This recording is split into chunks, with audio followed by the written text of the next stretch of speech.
क्या है bio computer? साथियों, यह सेशन में बहुत इंपॉर्टेंट सवाल है, बहुत ज्यादा इंपॉर्टेंट है। क्या इंपॉर्टेंट है, इसको समझने से पूर्व मैं आपको थोड़ी सी बेसिक इंफॉर्मेशन देता हूं, पहले आप उसे समझिएगा। मतलब मैं यह कह रहा हूं कि यार ये लोग क्या खाते हैं, कौन लोग जो ऐसी चीजें बनाते हैं, यार ये भयंकर दिमाग लगाते हैं यार। अच्छा चलो सोचो, मैं आपके सामने एक सिंपल सी, इस तक आने से पहले एक भूमिका बनाते हैं अपन, क्योंकि चर्चा क्या है, चर्चा है बायो कंप्यूटर। बहुत इंपॉर्टेंट है साइंस एंड टेक्नोलॉजी के हिसाब से, जीएस पेपर 3 के हिसाब से। द हिंदू में प्रॉपर एक न्यूज प्रकाशित हुई है, what are the bio computers. मतलब मैं कह रहा हूं ना भाई, मैं नतमस्तक हो गया। दुनिया नेक्स्ट लेवल पर जा रही है, हम और आप, हमें लग रहा है कि अभी तो हम केवल मटर ही छीलते रह गए हैं। ये भाई गजब लेवल पर, दुनिया लेवल पर जा रही है। फाइनेंशियल एक्सपेक्ट्स की खबर, फाइनेंशियल टाइम्स की खबर है ये, और ये द हिंदू की खबर है, नेक्स्ट लेवल खबर है। क्या खबर है मैं आपको बताता हूं, लेकिन उससे पहले मैं आपको कुछ पहले भूमिका बना दूं, फिर इस पर चलेंगे। अच्छा एक बात बताओ, आज आप में और हम में एक सबसे कॉमन चीज क्या है? हमारे दिमाग की लिमिट को हमको नहीं पता। हमारी और आपकी एक बहुत बड़ी चुनौती यह है कि हमें अपने दिमाग की ताकत नहीं पता। बोले सर खूब पता है, हमें खूब पता है, हम 5 से ज्यादा चीजें याद ही नहीं कर पाते, फिर भूल जाते हैं, कंफ्यूज होते हैं। मगर नहीं यार, असल मायने में हमारे दिमाग की क्षमता को हमने अंडर एस्टिमेट किया हुआ है। हम क्या मानते हैं, कैलकुलेटर हमसे तेज है। हम क्या मानते हैं, कंप्यूटर हमसे तेज है। बोले हाँ सही बात है सर, कैलकुलेटर में कितनी भी बड़ी नंबर लिखो, क्रॉस का साइन लगाओ, खट से आंसर। कंप्यूटर में आप कितना भी बड़ा एल्गोरिदम डालो, तुरंत वो आंसर निकाल के देगा। कंप्यूटर और दिमाग तो सर आजकल, वो बात सही है, लोग किसी के दिमाग को कंप्यूटर बोल देते हैं, लेकिन सबका दिमाग कंप्यूटर नहीं होता। मैंने कहा अच्छा चलो मैं आपको बताता हूं आप कितना आगे हैं एक कंप्यूटर से, और एक कंप्यूटर को आप जैसा बनने के लिए कितने जन्म लेने पड़ेंगे। आप कहेंगे सर खूब बचपन में पढ़ा है, फिर भी एक बार बताइए। हमने कहा चलो बताते हैं। मेरे प्यारे साथियों, आप और मैं एक पलक झपकते ही आसमान की गहराइयों में दिख रहे तारे को एकदम पहचान लेते हैं कि ये उन 4 तारों से अलग है, वो तारे की बात की जा रही है। समझ पा रहे हैं? इतना तेजी से तो फ्रीक्वेंसी ट्रेवल नहीं करती जितनी देर में आपकी आई साइट ट्रेवल कर लेती है। देख लेते हैं आप इतना दूर का। चलिए खैर ये तो फर्जी बात है। आप आंखें बंद करिए, जो शाहरुख खान या फिर बड़े बड़े जो फिल्म निर्माता, फिल्म एक्टर फैक्टर जो हैं, वो जो करते कारनामे हैं, वो तो आपकी बंद आंखें कुछ सेकंड्स में कर लेती हैं। अगर मैं आपसे 2 मिनट के लिए कह दूं कि आप एक बार के लिए अपनी आंखें बंद कर लें, आपने आंख बंद कर ली। अब मैंने कहा विजुअलाइज करिए कि आप इस समय आकाश में, आपके पंख लगे हुए हैं और आप उड़ रहे हैं। आप उड़ना शुरू हो जाएंगे कि हाँ यार, आंखें बंद करके ऐसा फील हो रहा है मेरे पंख लग गए, मैं उड़ रहा हूं। फील करो आपके सामने बादल आ रहे हैं। आपने फील कर लिया कि आपके सामने बादल आ रहे हैं। अब फील करो कि अचानक आपके सामने एकदम दिव्य प्रकाश निकल कर आ गया। ऐसा लगा कि आप एकदम सूरज के सामने पहुंच गए। आपके खट से इमेजिनेशन में सूरज आना शुरू हो गया। मैंने कहा फिर से विजुअलाइज करो, आप एकदम जगे और आप मेरे सामने खड़े हैं। मैंने ये सेंटेंस बोलने में पूरा 1 मिनट लगाया होगा। इस 1 मिनट में जो आपने कल्पना करी, ईमानदारी से पहले कमेंट बॉक्स में बताना कितने लोगों ने रियल में कल्पना करी, या फिर केवल फर्जी वाले में हमसे कहते चले गए हैं। अगर किसी ने मेरे साथ साथ ये वाली कल्पना करी, और कल्पना में जो बातें मैंने बोली, अगर आप वो विजुअलाइज कर पाए, ये है आपके दिमाग की ताकत। और इस विजुअलाइजेशन में जो चीजें आपने विजुअलाइज करी ना, आप उड़ रहे हैं, पंख लगे हैं, आपके सामने बादल आ रहे हैं, अचानक दिव्य प्रकाश आ गया है, इसको अगर स्क्रीन पर उतारने की कोशिश की जाए ना, स्क्रीन पर उतारने की मतलब समझ रहे हो, एज इट इज चीज बना के स्क्रीन पर दिखाने की कोशिश की जाए, या फिर इस चीज को किसी डायरेक्टर द्वारा कहा जाए कि शूट करके दे, भाई साहब कम से कम 1 साल लग जाएगा, चाहे उसके पास कितने ही सुपर कंप्यूटर क्यों ना हो। मजा आ गया क्या? ये है अपना दिमाग। बस फर्क क्या है कि हमारे देश की एक बहुत बड़ी मतलब चुनौती है, दुर्भाग्य कह लीजिए, क्योंकि हम बहुत समय से गुलाम रहे हैं, इसलिए एक दुर्भाग्य हमारे साथ जुड़ा हुआ, वो ये है कि हम ये मानते हैं कि इस दुनिया में रेस लगी है, और रेस में विनर जो बेहतर दौड़ेगा उसे माना जाएगा। और उस दौड़ में हाथी भी दौड़ रहा है, बंदर भी दौड़ रहा है, गिलहरी भी दौड़ रही है, उसी रेस के अंदर हिरण भी दौड़ रहा है, बाघ भी दौड़ रहा है, चीता भी दौड़ रहा है, इंसान भी दौड़ रहा है। इस देश में विनर्स की घोषणा केवल दौड़ के आधार पर की जा रही है।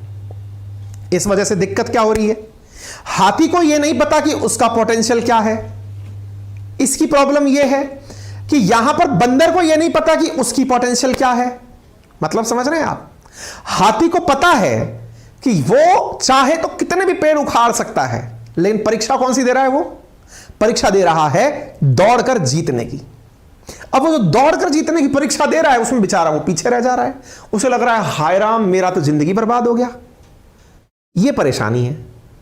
अगर हर व्यक्ति अपनी कैपेसिटी पहचान ले, गिलहरी ये पहचान ले कि वो कहीं से भी घुसकर कुछ भी उतर सकती है, बंदर ये पहचान ले कि वो कहीं से भी कहीं जंप लगा सकता है, तो सबको दौड़ाने की जरूरत क्या है?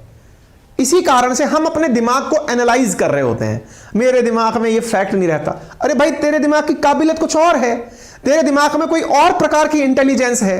किताबों की ही इंटेलिजेंस होती है। ये किस महानुभव ने कह दिया? बोले सर मैकाले ने कह दिया, उसी के कारण से मैं परीक्षाओं की तैयारी कर रहा हूं। मैंने कहा फिर तो चलो पढ़ते हैं आगे। मैकाले ने कहा जो पेपर बनाया उसमें आएगा ये। क्या दिमाग की ताकत, क्या है कहानी? मेरे प्यारे साथियों, असल मायने में वैज्ञानिकों ने इस दिमाग की ताकत का अंदाजा लगाते हुए कहा कि अब तक जो कंप्यूटर्स हैं वो कंप्यूटर मशीनी कंप्यूटर हैं। रैम लगाओ, उनको बढ़िया सा बनाओ, ऑपरेटिंग सिस्टम डालो और आपके सामने कैलकुलेशन कहीं से भी कहीं तक कुछ भी निकाल के दे देते हैं। बोले ठीक बात है। तो बोले अब इसको थोड़ा पलटते हैं। बोले कैसे पलटेंगे? बोले दिमाग में जितना तेजी से डिसीजन आते हैं उसको मशीन से जोड़ दो। बोले तो एलन मस्क ने भी ऐसा ही किया था ना, बंदर के दिमाग में न्यूरल लिंक चिप लगा दी थी। मैंने कहा वो तो चिप से ऑर्डर दिलवा रहा था, ऑर्डर सोच दिमाग रहा था, चिप ऑर्डर दे रही थी। अब यहां पर कुछ और प्लानिंग हो रही है। वो क्या है? यहां पर प्लानिंग ये है कि जितने भी मशीन्स हैं उनको बनाने के लिए ऑर्गेनॉइड बनाया जाए। गुरुजी रुको जरा, ये ऑर्गेनॉइड क्या होता है? मैंने कहा भाई, इस दुनिया में अब तक जो इंटेलिजेंस आप पढ़ते थे उसमें हाईएस्ट इंटेलिजेंस आपको पता थी जिसका नाम था आर्टिफिशियल इंटेलिजेंस, कृत्रिम बुद्धिमत्ता। बुद्धि दिमाग की मशीन के पास दे दी जाए। अब जो चल रही है चर्चा, दैट इज ऑर्गेनॉइड इंटेलिजेंस। बोले ये क्या होता है? मैंने कहा मशीन के दिमाग की बात नहीं, आपके ऑर्गन के जो ऑर्गन है उसकी इंटेलिजेंस को यूज कर लिया जाए, दैट इज ऑर्गेनॉइड इंटेलिजेंस। बोले एकदम ऊपर से निकल गया, कुछ समझ नहीं आया। मैंने कहा लोड मत लो, समझाएंगे, तभी तो आज के सेशन को लाएं। ये चर्चा में क्यों है? बायो कंप्यूटर प्रौद्योगिकी का क्या महत्व है? नया बायो कंप्यूटर क्या होगा? बायो कंप्यूटर के फिलहाल अवसर क्या क्या हैं? यानी आज का टाइटल जो शब्द बना है बायो कंप्यूटर, वो आधारित है ओआई पर, यानी ऑर्गेनॉइड इंटेलिजेंस पर। यूपीएससी वाले विद्यार्थी, स्टेट पीसीएस, डिफेंस, ये तो सब जान ही ले, बाकी एक नॉर्मल व्यक्ति को भी पता चले कि दुनिया में क्या चल रहा है। बोले क्या? आओ बताते हैं। मेरे प्यारे साथियों, जॉन हॉपकिंस यूनिवर्सिटी के कुछ वैज्ञानिकों ने ऑर्गेनॉइड इंटेलिजेंस पर अनुसंधान किया है और कहा है कि इससे एक भविष्य में अलग लेवल का बायो कंप्यूटर बनाया जा सकता है। एक चीज तो तय थी कि यहां पर शब्द बायो लगा है, यानी कि ये किसी जीवित व्यक्ति से या फिर जीवित मतलब ये समझिए जीव से जुड़ा हुआ है। व्यक्ति है या जानवर है, जो भी है, आप जीव समझिए। बायो लगा है तो ये किसी मतलब लिविंग बीइंग से जुड़ा हुआ है, ठीक है। कंप्यूटर है तो मशीन से जुड़ा हुआ है, यानी कि इसका शब्द विभेदन अगर कर दिया जाए तो यहां पर यह पता चल रहा है जीव प्लस मशीन की बात हो रही है। यह तो समझ में आ गया, लेकिन जीव को मशीन से जोड़ेंगे कैसे, यह समझ नहीं आया। मैंने कहा वही तो समझाना हमारा काम है। इसको समझाने के लिए आपको एक टर्मिनोलॉजी सिखाई जा रही है, दैट इज ऑर्गेनॉइड इंटेलिजेंस। बोले ये क्या होता है? मैंने कहा बताते हैं। जब आपको ऑर्गेनॉइड इंटेलिजेंस समझ में आ जाएगा तो आपको ऑर्गेनॉइड समझना पड़ेगा। ऑर्गेनॉइड समझ में आ जाएगा तभी जाके तो ऑर्गेनॉइड इंटेलिजेंस समझोगे आप। बोले हाँ बताओ तो क्या होता है ये। मैंने कहा चलो बताते हैं। देखो क्या होता है ना मेरे प्यारे साथियों, आपने अगर थोड़ी बहुत बायोलॉजी पढ़ी हो तो बायोलॉजी में एक स्टेम सेल की अवधारणा है। स्टेम सेल क्या होती है sir? Stem cell, stem cell का मतलब यह है जिससे माना जाता है कि इस पूरे जीव का प्रादुर्भाव हुआ है। हमारे शरीर की वो कोशिका जो सबसे ज्यादा सक्षम है हमें दोबारा रिप्रोड्यूस करने में, उसे स्टेम सेल कहा गया है। उसके कई प्रारूप हैं, प्लूरीपोटेंट, मल्टीपोटेंट, कई तरह के टाइप हैं, टोटीपोटेंट टाइप से ओलिगोपोटेंट। साथियों, असल में स्टेम सेल उस कोशिका को कहा जा गया है जिससे आप किसी ऑर्गन को प्रोड्यूस कर सकते हैं। आसान भाषा में यूं समझो, हमारा पूरा शरीर किसी कोशिका के अंदर विभाजन से ही तो बना है ना। सबसे पहले हम जब बने थे उससे उस समय एक भ्रूण के रूप में थे, भ्रूण से हमारा इतना बड़ा शरीर बन गया। तो इसका मतलब कोशिकाओं ने विभाजन किया और विभाजन के बाद विभेदन किया और हम बनकर आ गए। सोचो, दिमाग भी किसी कोशिका से बना होगा। सोचो, लेबोरेटरी में उस कोशिका को ले लिया जाए जो दिमाग बनाती है और उस कोशिका को ग्रो किया जाए लेबोरेटरी में, इंसान के शरीर में नहीं, लैब के अंदर, और ग्रो करके उसे ऑर्गन लेवल तक डेवलप कर लिया जाए। सर, जब कोशिका का डेवलपमेंट ऑर्गन लेवल तक हो जाएगा तो ये तो नया दिमाग बन गया। मैंने कहा बन तो गया, लेकिन इसमें एक अंतर है। बोले क्या अंतर है? मैंने कहा जो ऑर्गन बनकर आया है ना, उस ऑर्गन में सोचने समझने की शक्ति नहीं है। बोले क्यों नहीं है? मैंने कहा ब्लड सर्कुलेशन नहीं है। आपने ऑर्गन डेवलप किया है लेबोरेटरी में, शरीर से ब्लड सर्कुलेशन उसमें नहीं जा रहा। दिमाग सोचता तभी है जब उसमें ऑक्सीजन जाती है, वो भी ब्लड से घूमी हुई। बोले ठीक है, तो फिर ऐसा किया क्यों? हमने कहा कम से कम आपको यह बताने के लिए कि ऑर्गन विकसित कैसे हुआ। बोले ठीक है, तो ये जो लैब में टिश्यू को ग्रो करके, रियल टिश्यू है ये, स्टेम सेल कोई मशीन नहीं है, रियल टिश्यू है, इसको ग्रो करके जो मिलता जुलता ऑर्गन बनाया जाता है उसे ऑर्गेनॉइड कहा जाता है। तो पहली बात समझ में आई, ऑर्गेनॉइड क्या है? लैब के अंदर टिश्यू को ग्रो करके ऑर्गन से मिलता जुलता जो चीज बनाया जाए उसे ऑर्गेनॉइड कहा जाता है। ये 3 डायमेंशनल स्ट्रक्चर होती हैं। 3 डायमेंशनल मतलब एक तो होगा बोर्ड जो चपटा है, 2D, लंबाई गुणा चौड़ाई में विस्तृत है। 3 डायमेंशनल जैसे मैं लंबा भी हूं, चौड़ा भी हूं, ऊंचा भी हूं, सब तरह से 3 डायमेंशनल है। ठीक है, तो 3 डायमेंशनल स्ट्रक्चर है, derived from the stem cell है। तो आपसे पूछा जा सकता है ऑर्गेनॉइड क्या है, तो आपने इसका आंसर दे दिया। ये छोटे हैं, सिंपल वर्जन है ऑर्गन के, और इनका उपयोग असल जो ऑर्गन है उनको समझने के लिए किया जाता है। इतनी बात समझ में आ गई? अच्छा, फिर ऑर्गेनॉइड इंटेलिजेंस क्या होती है साहब? ऑर्गेनॉइड इंटेलिजेंस क्या है कि ये जो ऑर्गन आपने विकसित किया, इस विकसित किए ऑर्गन में हम अगर रिसर्च के माध्यम से यह जानकारी जुटाएं कि दिमाग सोचता कैसे है, प्रॉब्लम्स को सॉल्व कैसे करता है, कोई भी चीज सीखता कैसे है, किसी भी चीज के प्रति अपने अनुभव कैसे विकसित करता है, पर्यावरण के प्रति अपने आप को अडेप्ट कैसे करता है, ये जो लर्निंग ऑर्गन के अंदर आती है वो हमने जो डेवलप किया है ना ऑर्गेनॉइड, उसके ऊपर इंप्लीमेंट करके अगर सीखें तो इसे ऑर्गेनॉइड इंटेलिजेंस कहा जाता है।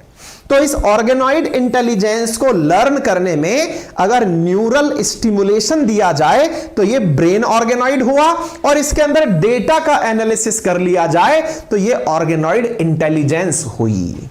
तो एक सरल भाषा में क्या कहा हमने? ऑर्गन की बुद्धिमत्ता को चेक करना ऑर्गेनॉइड इंटेलिजेंस है। तो ऑर्गेनॉइड इंटेलिजेंस से आप क्या करना चाहते हो? हमने कहा हम बायो कंप्यूटर बनाना चाहते हैं। वो कैसे?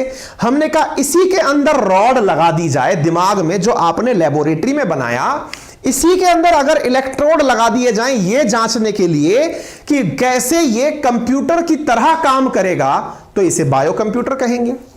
तो आप कहेंगे कुल जमा बात तो आपने ये कही कि इंसान के दिमाग में न्यूरालिंक वालों की तरह तार लगाने की जगह, मशीन की जगह आपने एक लैब में दिमाग बनाया, उसके अंदर वो सारे फीचर डाले जो दिमाग बना कोशिका से है, इसलिए आपने उसे लिविंग बीइंग की तरह ट्रीट किया है। उस कोशिका से बने दिमाग में जो लर्निंग आई उसका उपयोग आपने कंप्यूटर को करने को दे दिया। मैंने कहा बिल्कुल, इसी को नाम बायो कंप्यूटर दिया। हमने कहा बहुत बढ़िया, यही तो हमने लिखित में दिया है आपको। बायो कंप्यूटर क्या है ये हमने आपको यहां पर दे दिया। क्या बात है भाई, आज अमेरिका से बहुत पैसे आ रहे हैं गुरु, हैं? अब अमित सिंह पैसा भेजे हैं। ये अमित सिंह पुराने वाले हैं? नहीं वही है। ठीक है, क्लियर हो गया ये सारी बातें। तो आपने यहां पर जैव कंप्यूटर प्रौद्योगिकी का आधार बता दिया, ये क्लियर हो गया।